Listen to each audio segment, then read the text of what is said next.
ड्रामे की स्टार्टिंग में 6 साल तक चुपचाप अपनी जिंदगी जीने की कोशिश करने वाली याओ को लगता था कि वो अपने अतीत से हमेशा के लिए बच चुकी है। वो अपनी पहचान बदलकर दुनिया की नजर से दूर रहकर जी रही थी। लेकिन तभी एक कॉल से सब कुछ बदल जाता है। एक ऐसा इंसान उसका पता लगा चुका है जिससे बचने के लिए वो इतने सालों से भाग रही थी। घबराहट में वो तुरंत अपना सामान पैक करने लगती है, लेकिन इस बार किस्मत उसका साथ नहीं देती। दरवाजा खुलता है और सामने खड़ा होता है ली जिंगचुआन, जो कि उसका हस्बैंड था। 6 साल बाद भी उसकी नजर याओ को पहचान लेती है। या उसे इग्नोर करने की कोशिश करती है और बोलती है कि मैं कोई और हूँ, लेकिन वो समझ जाता है कि उसके सामने वही लड़की खड़ी है जिसे वो इतने सालों से ढूंढ रहा था। जिंगचुआन कहता है कि मेरे ग्रैंडपा ने तो तुम्हें मुझसे दूर रहने के लिए 20 मिलियन दिए थे ना, लगता है कि वो पैसे काफी नहीं पड़े। याओ कहती है कि सिर्फ 20 मिलियन में जिंदगी थोड़ी चलती है। अब तो तुम ली फैमिली के वारिस बन चुके हो, तुम्हें मेरी सी झूठी लड़की के पीछे वक्त बर्बाद करने की कोई जरूरत नहीं। फिर वो भागने की कोशिश करती है, लेकिन जिनचान उसे रोक देता है। वो उसे एक पुरानी बात याद दिलाता है कि एक बार उसने पतंग उड़ाते हुए कहा था कि पतंग चाहे कितनी भी दूर क्यों ना उड़ जाए, डोर खींचने पर वापस आ ही जाती है। लेकिन प्रेजेंट में याओ उससे डोर काट के कहती है कि एक पतली सी डोर कभी मुझे कंट्रोल नहीं कर सकती। जैसे ही वो गेट खोलती है तो सेक्रेटरी गेट को बाहर से लॉक कर देता है। या उससे कहती है कि तुम पागल हो चुके हो, आखिर तुम चाहते क्या हो, बदला लेना चाहते हो या तुम्हें पैसे वापस चाहिए। तब जिंगचुआन कहता है कि मैं तो तुम्हारे साथ सोना चाहता हूँ। फिर वो उसे उठाकर अपने घर ले आता है। या उससे कहती है कि प्लीज मुझे छोड़ दो, मैं मानती हूँ कि मेरी गलती थी। जिंगचुआन कहता है कि तुम्हारे झूठ से मुझे कोई फर्क नहीं पड़ता, बस मेरे पास रहो क्योंकि हर कर को चुकाना पड़ता है। याओ कहती है कि अगर ऐसे ही कर चुकाना है तो बताओ कितनी बार चुकाना होगा। तभी उस रूम की लाइट जल जाती है। रूम में हर जगह बच्चे के खिलौने पड़े हुए थे। दरअसल सालों पहले उसने जिंगचुआन से झूठ बोला था कि वो उसके बच्चे की माँ बनने वाली है। वो एक इमोशनल चाल थी और एक ऐसा झूठ था जिसने दोनों की जिंदगी हमेशा के लिए बदल दी। जिंगचुआन कहता है कि मेरा बच्चा मुझे वापस दे दो, फिर मैं तुम्हें जाने दूंगा।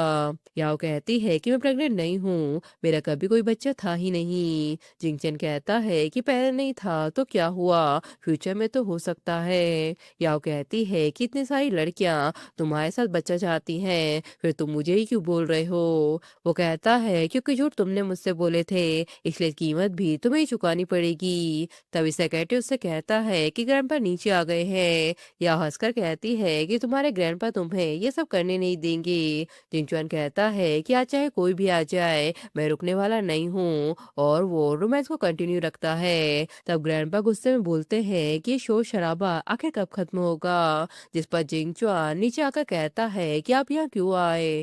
ग्रैंडपा कहते हैं कि उस लड़की को यहाँ से निकालो, वो एक धोखेबाज लड़की है, एक दिन पूरी कंपनी खाली कर देगी। तब याओ भी ग्रैंडपा को गुस्सा दिलाने के लिए जिंगचुआन के करीब आने लगती है। उसे लगता है कि ग्रैंडपा को गुस्सा दिलाकर ही वो जिंगचुआन के कब्जे से आजाद हो पाएगी, इसलिए वो उन्हें डिनर के लिए रोकने की कोशिश करती है। लेकिन बुढ़े आदमी के दिल में उसके लिए सिर्फ नफरत ही थी। वो उससे कहता है कि तुम कभी ली फैमिली की बहू बनने लायक थी ही नहीं। तभी कुछ लोग याओ को पकड़कर ले जाने लगते हैं, लेकिन जिंगचुआन उन्हें रोक देता है। ग्रैंडपा कहते हैं कि क्या तुम प्रेसिडेंट की पोजीशन छोड़ना चाहते हो। जिंगचुआन कहता है कि अगर बोर्ड के आधे से ज्यादा मेंबर मेरे खिलाफ वोट कर देते हैं तो मैं खुद ही शंघाई ग्रुप से रिजाइन कर दूंगा। लेकिन कोई भी मेंबर उसके खिलाफ हाथ नहीं उठाता। वो लोग कह देते हैं कि चेयरमैन की पर्सनल लाइफ और किसी औरत के साथ रहना कोई बिजनेस इश्यू नहीं है। ये सुनकर उसके ग्रैंडपा का गुस्सा 7वें आसमान पर पहुंच जाता है, लेकिन जिंगचुआन भी पीछे हटने वालों में से नहीं था। वो सीधा कह देता है कि अब कंपनी के अंदर और बाहर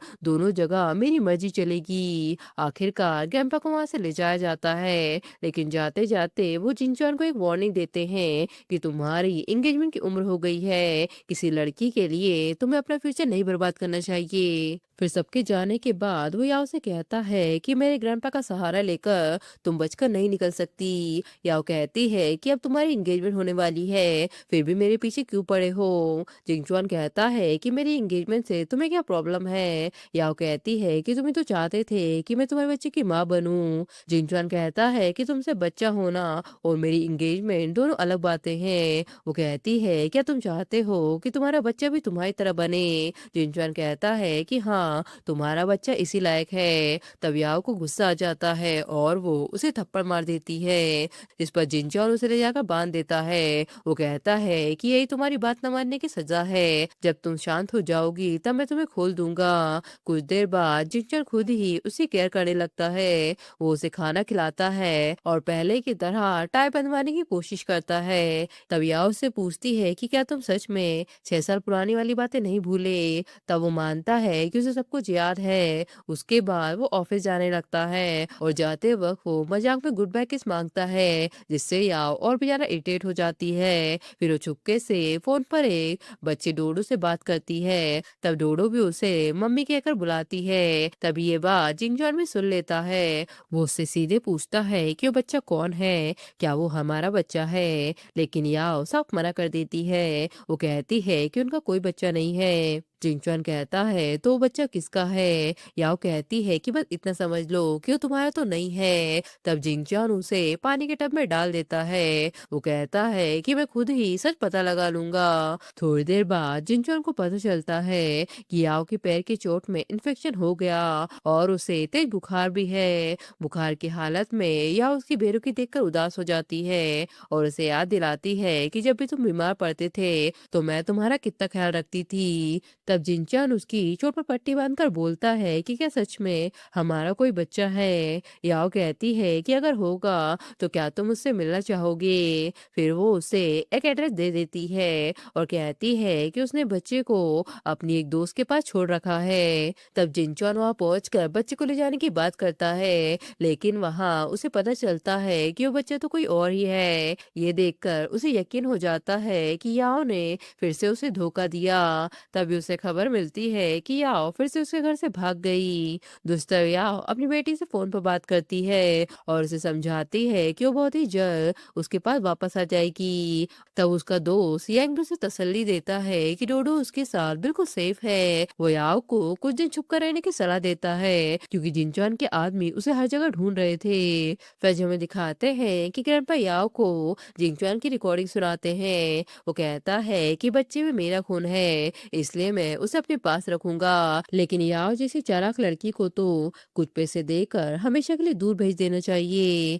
ये सुनकर याओ को लगता है कि जिंचान सिर्फ उसे एक जरिया समझता है और वो उसे अपने बच्चे से अलग कर देगा। वो फैसला कर लेती है कि वो अपने बच्चे को ऐसे आदमी के पास नहीं छोड़ सकती। प्रेजेंट में याओ के लिए एक टेकआउट आता है। डिलीवरी के साथ कोई उसे गिफ्ट भी भेजता है। गिफ्ट खोलकर वो बहुत ही डर जाती है क्योंकि उसमें हथकड़ियां थी। वो समझ जाती है कि जिंचान ने उसे ढूंढ लिया। तभी जिंचान के लोग उसका पीछा करना शुरू कर देते हैं या भागने की कोशिश करती है और उसे शक हो जाता है कि जिंचान ने उसके पास जरूर कोई ट्रैकर डिवाइस लगा रखी है। दूसरा जिंचान अपने आदमियों को तुरंत उसे पकड़ कर लाने से मना कर देता है। वो कहता है कि उसे थोड़ा और भागने दो, क्योंकि जब उसे सच पता चलेगा कि वो अभी भी मेरे कब्जे से बाहर नहीं निकली तब उसके चेहरे का एक्सप्रेशन देखने लायक होगा। वही आओ अपनी लोकेशन छुपाने के लिए एक अनजान आदमी से फोन खरीद लेती है और तुरंत ये को फोन करके बोलती है कि डोडो को गांव वाले पुराने घर में ले आओ। जैसे ही वो घर आती है तो उसे पुराना बर्थडे वाला वीडियो मिलता है जिसमें वो जिंक्योन को विश करते हुए कहती है कि चाहे फ्यूचर में कुछ भी हो जाए मैं हमेशा तुम्हारे साथ ही रहूंगी। लेकिन तभी अचानक पीछे से जिंचोन उसे पकड़ लेता है। याओ हैरान होकर पूछती है कि तुमने मुझे कैसे ढूंढ लिया? मैंने तो अपनी सारी चीजें फेंक दी थी ताकि कोई भी ट्रैक ना कर पाए। तब उसे पता चलता है कि ट्रैकिंग डिवाइस उसके सामान में नहीं बल्कि उसके पट्टी में लगी हुई थी जो जिंचोन ने उसके पैर पर बांधते वक्त लगा दी थी। याओ को याद आता है कि डोडो किसी भी वक्त उसके पास आने वाली है। वो घबरा जाती है क्योंकि अगर जिनचुआन ने डोडो को देख लिया तो सारा सच सामने आ जाएगा। फिर वो जिंचुआ से माफी मांगते हुए कहती है कि मेरे भागने का कोई इरादा नहीं था, मैं चुपचाप तुम्हारे साथ वापस चलूंगी और तुम्हारे बच्चे की माँ भी बनूंगी। लेकिन जिनचान उसकी बातों पर यकीन नहीं करता। वो कह देता है कि मुझे तुम्हारे खून से जुड़ी हुई कोई चीज नहीं चाहिए। अगर इस दुनिया में हम दोनों का कोई बच्चा भी हुआ तो मैं उसे इस दुनिया में रहने नहीं दूंगा। ये सुनकर याओ का दिल कांप उठता है, क्योंकि जिस बच्चे को वो बचाने के लिए इतने सालों से भाग रही थी उसके बारे में तो जिंगचन जानता भी नहीं है। फिर अपनी बेटी को बचाने के लिए वो उसे अपने घर का सच बताती है। वो कहती है कि इसी घर में उसके बचपन के कई सारे राज छुपे हुए हैं। वो उसे फोटो दिखाकर कहती है कि तुमसे प्यार करना भी मेरे प्लान का हिस्सा था। अब ये सब देखकर जिनचॉन का ट्रस्ट पूरी तरह टूट चुका था। उसे कभी नहीं लगा था कि याओ उससे प्यार का नाटक करेगी। वो उसे वार्निंग देता है कि अगर तुम दोबारा कभी मेरे सामने आई तो मैं तुम्हें नहीं छोड़ूंगा। इसके बाद वहां से बाहर निकलकर याओ को खबर मिलती है कि डोडो को कोई अपने साथ ले गया। ये सुनकर उसके पैर तले जमीन खिसक जाती है। तभी एक गाड़ी ठीक उसके सामने आकर रुकती है, जिसमें वो आदमी और डोडो दोनों होते हैं। दरअसल वो आदमी याओ का डैड था। वो कहता है कि मैं 6 साल से तुमको ढूंढ रहा हूँ, तुम कितनी कमजोर और दुबली हो गई हो, क्या यांग ने तुम्हारा ख्याल नहीं रखा। अब तुम मुझसे एक वादा करो कि आज के बाद तुम यांग से सारे रिश्ते तोड़ दोगी। तब याओ अपनी बेटी की सेफ्टी के लिए कहती है कि ठीक है, मैं आपकी हर बात मानूंगी। पर असल में सच कुछ और ही था। बचपन में याओ को मिंगदे नाम के एक आदमी ने अडॉप्ट किया था। उसने याओ को अपनी बेटी का दर्जा तो दिया था, लेकिन असल में वो लोगों को ठगने के लिए उसका यूज करता था। जब भी याओ उसका काम पूरा नहीं करती थी तो वो उससे नफरत करने लगता था। एक दिन मिंगदे ने याओ को एक नया टारगेट दिया और वो टारगेट था ली जिंगचुआन। जब याओ ने ली फैमिली से 20 मिलियन हासिल करके अपने डैड को दिए तो वो बहुत ही खुश हो गए और कहने लगे कि अब वो और बड़े लोगों को अपना शिकार बनाएंगे। लेकिन याओ अब ये सब नहीं करना चाहती थी। जब उसे पता चलता है कि वो माँ बनने वाली है तो वो ये सब छोड़कर वहां से भाग जाती है। इसके बाद कार में याओ की आंख लग जाती है। जब उसे होश आता है तो उसकी बेटी गायब हो चुकी होती है। वो अपने डैड से कहती है कि तुमने डोडो को कहाँ छुपाया। उसके डैड कहते हैं कि मत भूलो, उस दिन तुम ही मुझे छोड़कर भाग गई थी। जब तक तुम अपनी लॉयल्टी साबित नहीं कर देती मैं तुम्हें अपनी बेटी से मिलने नहीं दूंगा। याओ कहती है तो मुझे क्या करना होगा। उसके डैड कहते हैं कि उस बार तुम्हारा मिशन एक हीरे का नेकलेस वापस लाना है। उस नेकलेस का ओनर वही आदमी है जिसे तुम्हें अपने प्यार के जाल में फंसाना है। याओ कहती है तो इस बार मेरी पहचान क्या होगी। उसके डैड कहते हैं कि तुम एक पियानिस्ट बनोगी, उसे पियानो सुनना बहुत पसंद है। वो कहती है कि मुझे पियानो बजाना नहीं आता और सीखने का अब टाइम नहीं बचा। उसके डैड कहते हैं कि तुम्हारी प्रॉब्लम है, उसे कैसे सॉल्व करना है वो तुम सोचो। इसके बाद वो हान की पार्टी में आकर पियानो प्ले करने लगती है। जहान खुद की कंपोज की धुन को पहचान लेता है या सोचती है कि फाइनली मेरी इतनी मेहनत करना आखिरकार काम आ गया। तभी उसे जिंगचन भी दिख जाता है, जिससे डर के वो वहां से चली जाती है। पर उसका ब्रेसलेट वहीं छूट जाता है। लेकिन थोड़ी देर बाद जिंगचन उसे पकड़ लेता है। वो कहता है कि मैंने तुमसे कहा था ना कि मेरे सामने कभी मत आना। तभी हान भी वहां पहुंच जाता है। जिंगचन उससे कहता है कि तुम्हें अपने फैमिली के ज्वेलरी बिजनेस पर ध्यान देना चाहिए। तब हान मजाक में कहता है कि तुम जैसा पार्टनर मेरे साथ हो तो मुझे चिंता करने की क्या जरूरत। फिर वो याओ का छोड़ा हुआ ब्रेसलेट दिखाकर पूछता है कि क्या तुम इसे खुद वापस देना चाहोगे। जिंगचुआन कहता है कि मेरा उस लड़की से कोई रिलेशन नहीं है। ये सुनकर हान उससे कहता है कि अगर तुम्हारा रिश्ता नहीं है तो मैं उसके साथ रिलेशन बना लेता हूँ। जिंगचन कहता है कि मुझे इससे कोई फर्क नहीं पड़ता। इसके बाद याओ अपने डैड से डोडो की आवाज सुनने की जिद करती है, लेकिन उसके डैड कहते हैं कि पहले उसे हान की गर्लफ्रेंड बनना होगा, तभी वो डोडो से बात कर पाएगी। उसी वक्त जिनचॉन खुद याओ को मिलने बुलाता है। वो कहता है कि हान की जल्दी ही शादी होने वाली है, मैं चाहता हूँ कि तुम ये रिश्ता तुड़वा दो। याओ कहती है कि लेकिन कैसे। जिनचॉन कहता है कि उसे अपने प्यार में दीवाना बना दो। याओ कहती है कि ठीक है मैं ही करूंगी। तब जिंगचॉन जिनचुआन उसे अगले दिन होने वाले पूल गेम के बारे में बताता है और उसे खेलने की ट्रेनिंग भी देने लगता है। जब याओ कहती है कि वो खेलना जानती है तो जिनचुआन कहता है कि मैं तुम्हें सिर्फ पूल खेलना नहीं बल्कि मर्दों के साथ पूल खेलना सिखाऊंगा। वो उसके बेहद करीब आकर सिखाने लगता है कि उसे कैसा बिहेव करना चाहिए। फिर वो ताना मारते हुए कहता है कि तुम्हें तो किसी को भी अट्रैक्ट करना सीखने की जरूरत ही नहीं क्योंकि तुम इसमें पहले से ही माहिर हो। यहाँ तक कि वो याओ के आंसुओं को भी दूसरों को अपनी तरफ खींचने का हथियार बता देता है। याओ कहती है कि मुझसे एक प्रॉमिस करो कि इस मिशन के पूरे होने के बाद हम दोनों हमेशा के लिए एक दूसरे की जिंदगी से दूर चले जाएंगे। लेकिन जिनचुआन उसकी बात का कोई जवाब नहीं देता और उसी समय हान का उसे फोन आ जाता है। वो याओ को अगले दिन मिलने बुलाता है और उसका ब्रेसलेट वापस देने की बात करता है। फिर अगले दिन हान हैरान होकर कहता है कि मैंने कभी नहीं सोचा था कि इतने सालों बाद जिनचुआन मेरे साथ पुल खेलने आएगा। जिनचुआन कहता है कि पहले मुझे ये गेम पसंद नहीं था लेकिन अब मुझे ये काफी इंटरेस्टिंग लगने लगा है। तभी याओ वहाँ पहुंच जाती है। हान उसे इम्प्रेस करने के लिए उसका छोड़ा हुआ ब्रेसलेट पहना देता है और उसे गेम खेलने के लिए इनवाइट करता है। याओ कहती है पर मुझे तो खेलना ही नहीं आता। वो कहता है कि कोई बात नहीं मैं तुम्हें सिखा देता हूँ। फिर वो याओ को टच करके कहता है कि तुम वाकई बहुत ही खूबसूरत हो। अब समझ आया कि तुम मिस्टर ली की एक्स वाइफ क्यों थी। तब जिंगचुआन कहता है क्या तुमको हमारे डिवोर्स की सच्चाई नहीं पता। डिवोर्स लेने का फैसला मैंने खुद लिया था। वैसे भी मेरा इससे दिल भर चुका था इसलिए मैंने ये तुम्हें दे दी। तब याओ जिंगचुआन को थप्पड़ मारती है और इशारों में उससे कहती है कि उसको मुझ में नहीं बल्कि इस बात में ज्यादा इंटरेस्ट है कि मैं तुम्हारी वाइफ थी। तब जिंगचुआन भी हान को दिखाने के लिए उसे किस करने लगता है। हान कहता है कि तुम अच्छी एक्टिंग कर लेते हो अंदर से उसे पसंद करते हो फिर भी ऐसा दिखाते हो जैसे तुमको कोई फर्क नहीं पड़ता। इसके बाद हान याओ को अपने घर ले आता है। या उससे कहती है कि जब जिनचुआन मुझे इम्प्रेस करने की कोशिश कर रहा था तब उसने मुझे बहुत सारे महंगे गिफ्ट दिए थे। हान कहता है कि मैंने भी सब कुछ तुम्हारे लिए सामने रख दिया है जो चाहे ले लो। तब याओ उसी नेकलेस को लेने जाती है जो उसके डैड ने उसे लाने को कहा था लेकिन हान उसे रोक देता है। वो कहता है कि इसे छोड़ के बाकी तुम्हें जो पसंद है ले लो। या वो कहती है जो तुम्हारी सिंसियरिटी बस यहीं तक थी। ठीक है आज के बाद मैं तुम्हारे पास नहीं आऊंगी। तब हान गुस्सा होकर उसे पकड़ लेता है और बोलता है कि मैं जिंगचुआन से बेहतर हूँ क्या तुम मुझे ट्राई नहीं करना चाहोगी। और वो उसे टच करने लगता है या उसे छोड़ने के लिए चिल्लाती रहती है लेकिन हान उसे और जोर जोर से चिल्लाने के लिए कहता है ताकि उसका एक्स हस्बैंड भी उसकी आवाज सुन सके। लेकिन तभी हान को एक इमरजेंसी कॉल आ जाता है। उसे पता चलता है कि अगले महीने होने वाली ज्वेलरी एग्जीबिशन का सबसे कीमती कलेक्शन किसी ने 3 गुना ज्यादा कीमत देकर खरीद लिया।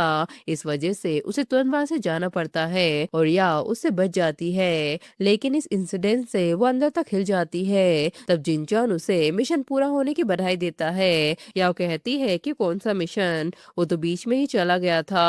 तब जिनचुआन उसे बताता है कि मेरा असली प्लान हान की फियोन्स को उसकी और हान की फोटो भेजना था ताकि दोनों की एंगेजमेंट टूट जाए। या वो समझ जाती है तो जिनचुआन ने ही उसे फोन करवा के बचाया था। वो वहां से जाने लगती है। जिनचुआन कहता है कि अब तुम कहाँ जा रही हो। वो कहती है कि तुमने उसके साथ मेरा पूरा प्लान खराब कर दिया तो अब मुझे उससे माफी मांगनी पड़ेगी। जिनचुआन कहता है तो क्या तुम पैसों के लिए कुछ भी करोगी। याओ की आंखों में आंसू आ जाते हैं। वो कहती है कि हाँ मैं इतनी बेशरम हूँ। इसके बाद हान के डैड उससे कहते हैं कि तुमने इतना बड़ा तमाशा खड़ा कर दिया है कि शैन फैमिली ने तुमसे एंगेजमेंट भी तोड़ दी। एक बार जिनचुआन को देखो वो भी तो तुम्हारी उम्र का है। हान कहता है कि आपको तो बस जिनचुआन ही नजर आता है लेकिन वो आपका बेटा नहीं है। उसके डैड कहते हैं कि अगर वो मेरा बेटा होता तो ज्वेलरी एग्जीबिशन कभी कैंसिल नहीं होती। हान कहता है कि किसी ने मिस्टर हु का कलेक्शन बहुत ज्यादा दाम पर खरीद लिया था इसमें मैं कुछ भी नहीं कर सकता था। उसके डैड कहते हैं कि तुम्हें तो ये तक भी नहीं पता कि उसे खरीदा किसने था। हान कहता है कि मैंने चेक किया था पेमेंट एक अब्रोड अकाउंट से हुई थी। उसके डैड कहते हैं कि तुमने सिर्फ अकाउंट देखा लेकिन क्या तुम जानते भी हो कि उस अकाउंट के पीछे कौन सी कंपनी थी। हान समझ जाता है तो इन सब के पीछे जिनचुआन का ही हाथ था। वो कहता है तो मतलब वो उस लड़की की बहुत परवाह करता है। तब याओ खुद उसके पास आकर बोलती है कि कल जो तुम्हारी फोटो पोस्ट हुई थी वो पेपराज़ी ने नहीं खींची थी, वो सब जिनचुआन का ही प्लान था। उसने ये सब तुम्हारे एंगेजमेंट तुड़वाने के लिए किया था। हान कहता है कि तुम्हें ये सब कैसे पता चला? वो कहती है कि उसने कुछ मुझे बताया था। हान कहता है कि अगर तुम्हें पैसों से इतना प्यार था, तो तुमने जिनचुआन को क्यों छोड़ दिया? वो कहती है कि 6 साल पहले मैं उसके बच्चे की माँ बनने वाली थी, लेकिन ली फैमिली ने मुझे कभी एक्सेप्ट नहीं किया और अपने फ्यूचर के लिए उसने मुझ पर बच्चे गिराने का प्रेशर डाला था, इसलिए मैं उसे कभी माफ नहीं कर सकती। हान कहता है कि कल के लिए सॉरी। वो कहती है कि मैं ये सब तुम्हें इसलिए बता रही हूँ क्योंकि मुझे जिनचुआन से नफरत है, पर मैंने अभी तक तुम्हें माफ नहीं किया है। हान कहता है कि मुझे पता है तुम सिर्फ खाली माफी नहीं बल्कि सच्ची नियत देखना चाहती हो, और वो उसे वो नेकलेस ऑफर करता है। याओ खुद को समझाती है कि उसे जल्दबाजी नहीं करनी चाहिए, वरना हान को उसके प्लान पर शक हो जाएगा। फिर वो उससे कहती है कि एक बार जिनचुआन मुझे धोखा दे चुका है, मैं दोबारा धोखा नहीं खाना चाहती। तब हान कहता है कि मेरा ये ऑफर कोई एहसान नहीं है बल्कि एक डील है, अगर तुम मेरी जिनचुआन से निपटने में हेल्प करोगी तो मैं तुम्हें ये दे दूंगा।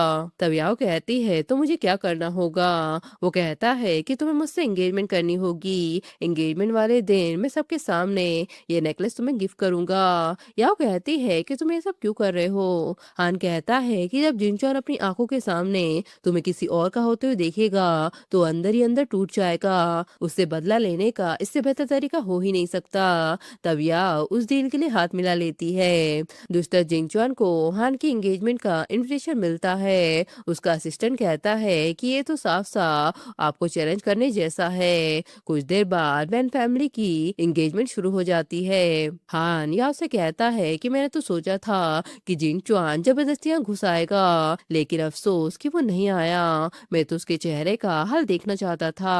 फिर जब एंगेजमेंट सेरेमनी अपने आखिरी स्टेज पर पहुंच जाती है तो हान याओ को वो नेकलेस पहनाने लगता है, लेकिन तभी जिंगचुआन वहाँ एंट्री करता है। उसे देखकर सब लोग हैरान रह जाते हैं। हान उसका मजाक उड़ाते हुए कहता है कि अपनी पुरानी मोहब्बत को किसी और से एंगेजमेंट करते हुए देखना बहुत ही मुश्किल होता होगा। तब जिंगचुआन कहता है कि वो याओ को कुछ देर के लिए अपने साथ ले जाना चाहता है। हान का गुस्सा फूट पड़ता है। तब उसके डैड उसे रोकते हैं और कहते हैं कि हमारी सप्लाई चेन उसके कंट्रोल में है, अगर हम मना कर देंगे तो हमारी फैमिली बर्बाद हो जाएगी। इसके बाद यह जिनचॉन से कहती है कि बस तुम हमेशा लोगों को अपने मिल के समझते हो, जब चाह पास रखा और जब चाह बर्बाद कर दिया। तब जिंगचॉन उसे वो नेकलेस दिखाते हुए कहता है कि क्या तुम इसलिए गुस्सा हो क्योंकि हान तुम्हें ये चीज दे नहीं सका? या कहती है तो ये सब तुम्हारा पहले से ही प्लान था। जिंगचॉन कहता है कि सिर्फ इस नेकलेस के लिए तुम हान से एंगेजमेंट करने वाली थी, मैं तुम्हें इससे भी कीमती चीज दे सकता था, फिर तुम्हें सिर्फ ये नेकलेस ही क्यों चाहिए? याओ कहती है कि तुम्हें इससे क्या मतलब, क्या मैं इस नेकलेस को पसंद नहीं कर सकती? जिनचुआन कहता है कि लेकिन अब ये नेकलेस मेरे पास है, अगर तुम्हें ये चाहिए तो 3 साल तक तुम्हें मेरी 24 घंटे वाली नैनी बनना होगा। याओ कहती है कि 3 साल बहुत ही लंबे होते हैं, मैं अपना इतना वक्त बर्बाद नहीं कर सकती। जिनचुआन कहता है तो एक गेम खेलते हैं, अगर तुम ये नेकलेस चुराने में कामयाब हो गई तो मैं तुम्हें सिर्फ ये नेकलेस ही नहीं दूंगा बल्कि तुम्हें आजाद भी कर दूंगा। याओ कहती है कि ठीक है, डील पक्की हुई। इसके बाद याओ बार बार नेकलेस चुराने की कोशिश कर रही थी, लेकिन हर बार जिंगचॉन उसे पकड़ लेता था। उसे देखकर जिंगचॉन के मन में बार बार एक ही सवाल उठ रहा था कि आखिर याओ उससे ऐसा क्या छुपा रही है। इसी वजह से उसने अपने आदमी को ऑर्डर दिया कि याओ के 6 साल पुराने सभी रिकॉर्ड को दोबारा चेक करो। तभी उसी समय उसे खबर मिलती है कि हान को उसके डैड ने स्विट्जरलैंड भेज दिया है, अब वो जल्दी वापस नहीं आएगा। दोस्तों याओ की नजर अब भी उस नेकलेस पर थी। तभी जिंगचुआन अपनी प्राइवेट ज्वेलरी एग्जीबिशन में जाने की तैयारी करने लगता है। जैसे याओ को इसके बारे में पता चलता है तो समझ जाती है कि नेकलेस चुराने का सबसे अच्छा मौका यही है, इसलिए वो भी उसके साथ जाने की तैयारी करने लगती है। जिंगचुआन उसे कहता है कि वो उसे अपने साथ तो ले जाएगा, लेकिन अब उनके बीच चल रहे इस गेम के नियम बदलेंगे। वो कहता है कि जब भी मैं तुम्हें चोरी करते हुए पकड़ लूंगा तो तुम्हें मेरे साथ नाइट स्पेंड करनी होगी। ये सुनकर याओ हैरान रह जाती है। फिर एग्जीबिशन शुरू होते ही याओ कई बार मौका देखकर नेकलेस चुराने की कोशिश करती है, लेकिन हर बार जिंगचॉन उसे पकड़ लेता है। आखिरकार वो खुद ही उस नेकलेस को उसके गले में पहना देता है और कहता है कि अगर तुम्हें इतना ही पसंद है तो तुम इसे हमेशा के लिए पहन सकती हो। तभी याओ उसे उतारने की कोशिश करती है, तब तब उसे पता चलता है कि इसे खोलने के लिए एक खास चाबी की जरूरत है। जिनचान उसे बताता है कि बिना उस चाबी के ये नेकलेस नहीं खुलेगा। अभी आओ की परेशानी और बढ़ चुकी थी। पहले उसे नेकलेस चुराना था और अब उसे चाबी भी ढूंढनी थी। वो मन ही मन फैसला कर लेती है कि अगर चाबी नहीं मिली तो किसी और तरीके से उसे हासिल करेगी। इसी बीच पार्टी में मौजूद लोग याओ के बारे में तरह तरह की बातें करने लगते हैं। कोई उसे हान की फ्योन बताता है तो कोई उसे जिंगचुआन की एक्स वाइफ बताता है। तभी जिंगचुआन सबको चौंकाने वाला एक अनाउंसमेंट करता है। वो कहता है कि याओ उसकी एक्स वाइफ थी और आज वो सबके सामने उससे दोबारा शादी करने का ऐलान करता है। ये सुनकर याओ के पैरों तले जमीन खिसक जाती है। जिनचुआन कहता है कि वो हमेशा से याओ के साथ वापस रहना चाहता था लेकिन उसने उसे कभी मौका नहीं दिया। तभी डोडो वहां पहुंच जाती है और याओ को देखकर उसे अपनी मम्मी बुलाने लगती है लेकिन याओ उसे देखकर घबरा जाती है। तभी उसके डैड किसी और लेडी को उसकी मॉम बता देते हैं। ये देख के याओ के होश उड़ जाते हैं। वो किसी बहाने से वहां से निकलती है और अफरा तफरी मचाने के लिए आग लगने का झूठा शोर मचा देती है। वो अपने डैड से कहती है कि आखिर आप डोडो को यहाँ क्यों लाए। उसके डैड कहते हैं कि ताकि तुम्हें उसकी जिम्मेदारी याद रहे। या गुस्से में कहती है कि अगर चाबी नहीं मिली तो मैं इस नेकलेस को काट देती हूँ। लेकिन उसके डैड उसे ऐसा करने से रोक देते हैं क्योंकि वो नेकलेस उनके मिशन के लिए बहुत इंपॉर्टेंट था। वो कहते हैं कि मैं डोडो को भी ट्रेनिंग दूंगा, वो भी तुम्हारी तरह होशियार है। या वो कहती है तो आप उसको भी धोखेबाज बनाना चाहते हो। इतने सालों तक मैंने आपके लिए काम किया और इतने सारे पैसे कमा कर दिए लेकिन तब भी तुम मेरी बेटी को छोड़ना नहीं चाहते। मिंगदे कहता है कि डोडो का फ्यूचर इस बात पर डिपेंड करेगा कि तुम अपना मिशन कितनी जल्दी पूरा करती हो।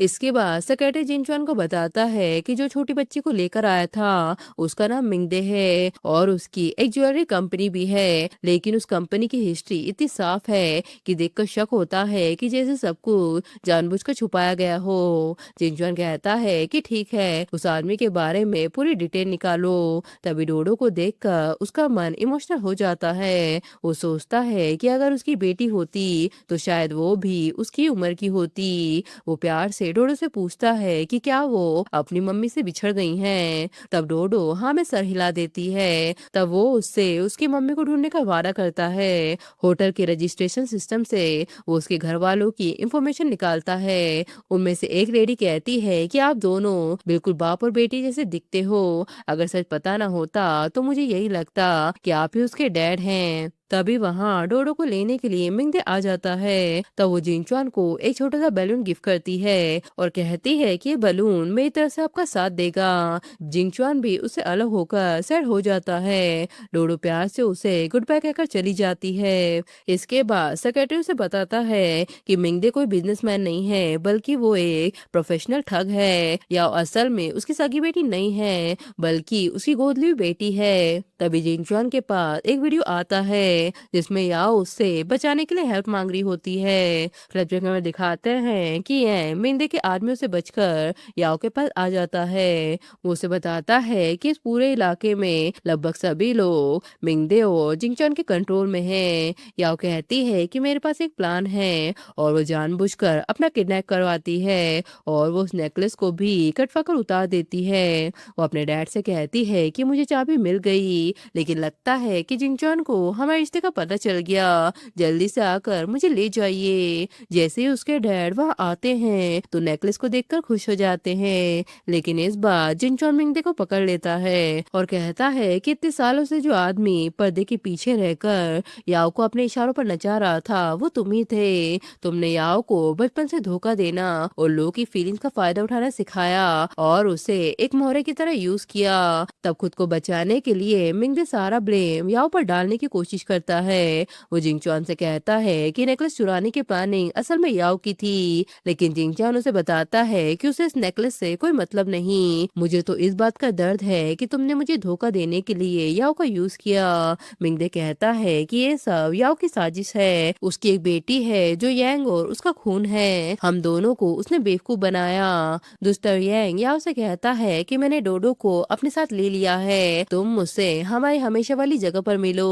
वही जिंगचुआन अपने आदमियों से साफ कह देता है कि चाहे जो भी करना पड़े, याओ को मेरे पास लेकर आओ। तब वो लोग याओ को उसके पास ले आते हैं। तभी जिंगचुआन वहां एक हिप्नोटिस्ट को बुलाता है और उसे याओ की याददाश्त मिटा देने के लिए कहता है। जब वो होश में आती है तो उसे कुछ भी याद नहीं होता।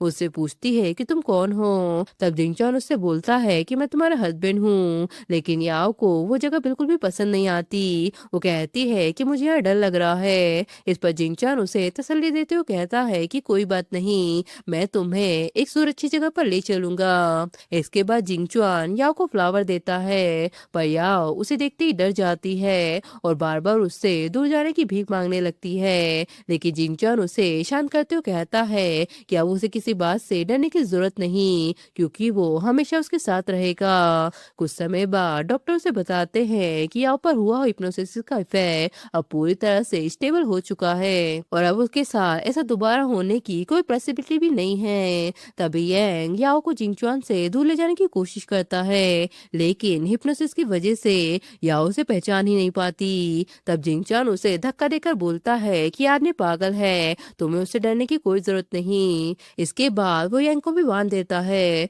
और उससे कहता है कि तुम ये सीसीटीवी फुटेज देखो, मैं याओ को हमेशा के लिए अपने पास रखूंगा और उसे ये एहसास करवाऊंगा कि तुम और तुम्हारी बेटी इस दुनिया की सबसे फालतू चीज है, जिनका कोई अस्तित्व ही नहीं होना चाहिए। तब यांग हंसकर उससे बोलता है कि रुडू मेरी नहीं बल्कि तुम्हारी बेटी है। तुमने जो कुछ भी याओ के साथ किया है ना, उसका रिजल्ट तुम्हें भुगतना पड़ेगा। तब जिंगचुआन भागकर अपनी बेटी से मिलने आ जाता है। डोडो उसे अंकल बेनन कहकर बुलाती है और मासूमियत से उसे अपनी मॉम के बारे में पूछती है। जिंगचुआन की आंखों में उसे देखकर आंसू आ जाते हैं। वो डोडो से कहता है कि अब मैं तुम्हें और तुम्हारे मॉम को कभी अकेला नहीं छोड़ूंगा। दूसरा डोडो का नाम सुन के याओ को पुरानी बातें याद आ जाती हैं। जैसे ही जिंगचुआन उसके रूम में आता है तो वो उस पर अटैक कर देती है और कहती है कि मेरी बेटी कहाँ है। जिंगचुआन कहता है कि वो मेरी बेटी थी ना, मतलब तुम मुझसे प्यार करती थी, मुझे माफ कर दो, मैंने गलती कर दी। तब याओ कहती है कि मुझसे और मेरी बेटी से दूर रहो, तुम एक हार्टलेस इंसान हो। अगर कल को मेरी बेटी ने भी तुम्हारी बात नहीं मानी तो क्या तुम उसके साथ भी वैसे ही बर्ताव करोगे जैसा तुमने मेरे साथ किया था। तब याओ के मुंह से ये सब सुनकर जिंचुआन पूरी तरह से टूट जाता है। आखिरकार वो याओ डोडो को अपनी जिंदगी से जाने देता है। तब डॉक्टर जिंचुआन को एक साइकोलॉजिस्ट से मिलने की सलाह देते हैं और कहते हैं कि कभी कभी जो रास्ता डेड एंड लगता है वही एक नई शुरुआत भी बन सकता है। फिर पिछले 3 महीनों से जिंगचुआन अपना ट्रीटमेंट करवा रहा होता है। डॉक्टर से समझाते हैं कि उसका दिल का सबसे बड़ा जख्म याओ से जुड़ा हुआ है और अगर उसे सच में ठीक होना है तो उसे अपने पास को छोड़कर एक हेल्दी लाइफ की शुरुआत करनी होगी। लेकिन जिंगचुआन उसे अभी भी भूल नहीं पाता। दुस्तर याओ और डोडो एक सिंपल जिंदगी जी रहे होते हैं। वो अपनी फ्लावर शॉप चलाती है और धीरे धीरे उनकी फ्लावर शॉप भी अच्छा बिजनेस करने लगती है। एक दिन फ्लावर डिलीवरी के लिए या उस जगह पर पहुंचती है जहां गार्ड उसे कंपनी से भगाने लगता है। तभी वहां जिंगचुआन को देखकर उसके पुराने जख्म फिर से ताजा हो जाते हैं और उसे बहुत ज्यादा घबराहट होने लगती है। जिंगचुआन उसे समझाने की बहुत कोशिश करता है पर वो उसकी कोई बात नहीं सुनती। इसी दौरान जिंगचुआन का एक्सीडेंट हो जाता है और उसे हॉस्पिटल ले जाया जाता है। डॉक्टर बताते हैं कि उसके सर पर चोट लगने की वजह से उसे एमनीशिया हो गया है। इसका मतलब ये है कि उसकी मेमोरी 20 साल की उम्र में अटक चुकी है। बस वो या उसे मिलने की बात कर रहा है। तब या उससे कहती है कि क्या तुम्हें सच में कुछ भी याद नहीं। जुनजान बोलता है कि तुम्हें क्या बोल रही हो, कल ही तो तुमने मुझसे कहा था कि कल हम पार्क में फेरिस व्हील राइड करने जाएंगे। याओ कहती है कि लेकिन वहां तो काफी सालों से फेरिस व्हील ही नहीं है। जिनचुआन कहता है कि मजाक मत करो। याओ कहती है कि मैं मजाक नहीं कर रही, तुम्हारे एक्सीडेंट की वजह से तुम्हारी 6 सालों की यादें चली गई हैं। वो सोचती है कि शायद किस्मत हमें एक और मौका देना चाहती है। फिर हमें दिखाते हैं कि ये सब जिनचुआन का प्लान था। उसने जानबूझकर अपना एक्सीडेंट करवाया ताकि वो याओ के साथ फिर से अपनी नई शुरुआत कर सके। इसके बाद वो भी फ्लावर शॉप पर याओ के साथ काम करने लगता है। लेकिन तभी मिस्टर ही फ्लावर लेकर याओ को ही प्रपोज करने लगते हैं। याओ कहती है कि सॉरी, मेरा ऑलरेडी एक बॉयफ्रेंड है। तब मिस्टर ही वहां से चले जाते हैं। या जिनचॉन से कहती है क्या तुम्हें गुस्सा गुस्सा नहीं आया। वो कहता है कि मैं गुस्सा क्यों होऊँगा? इससे तो यही पता चलता है कि मेरी चॉइस कितनी अच्छी है। यह कहती है कि लगता है हाँ, वैसे ही हो गए हैं जैसे पहले हुआ करते थे। लेकिन पीठ पीछे जिंगचुआन उस आदमी का ट्रांसफर दूसरी कंट्री में करवा देता है। तभी स्कूल से उसे कॉल आता है कि डोडो स्केटिंग के लिए माउंटेन गई थी और अब वो गायब हो गई है। सब लोग उसे ढूंढने में लग जाते हैं। फिर थोड़ी देर बाद जिंगचुआन को वो झाड़ियों के नीचे मिल जाती है। वो याओ से कहता है कि तुम डोडो को बाहर से नीचे ले जाओ। याओ कहती है कि तुम भी चलो वरना तुम मर जाओगे। जिंगचुआन कहता है कि मैं अब और नहीं चल सकता, जल्दी से हमारी बेटी को नीचे उतारो। तब याओ कहती है तो तुम्हें सब कुछ याद है, मतलब तुम कुछ भी नहीं भूले थे। जिंगचुआन कहता है कि हाँ, मैंने तुमसे झूठ बोला था। याओ कहती है कि मुझे इससे फर्क नहीं पड़ता, तुम अभी मेरे साथ चलोगे। तब जिंगचुआन उसे समझाता है कि अगर ऐसा ही चलता रहा तो हम तीनों में से कोई भी नहीं बच पाएगा।